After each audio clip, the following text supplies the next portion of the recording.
Hello, Bacho. Let's read the question. The size of nucleus is estimated by measuring option A, distance of closest approach, option B, impact parameter, option C, scattering angle, option D, all of the above. की concept जो हम यहाँ use करेंगे that will be definition of all the given options.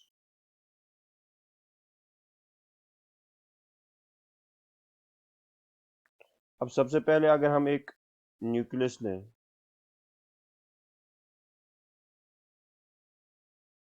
और ये हम मान के चलते हैं ये एटम है और हमने इस पे अल्फा स्कैटरिंग की, तो हम ये मान के चलते most of the alpha particles जो है वो अनडीविएटेड पास हो जाएंगे।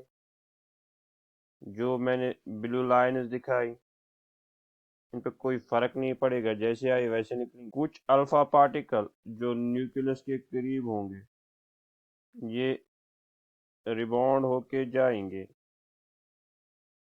ऐसे, और कुछ अल्फा पार्टिकल जो मैं ग्रीन से दिखाता हूँ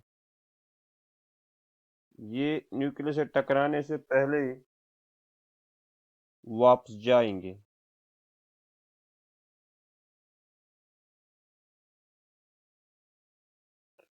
अब मैं एक बिल्कुल सेंटर लाइन डालता हूँ जो मैं रेड से यहाँ पे डिनोट करता हूँ, जो बिल्कुल इस एटम के बीचों बीच से पास हो जाए। अब यहाँ पे कुछ टर्म्स है।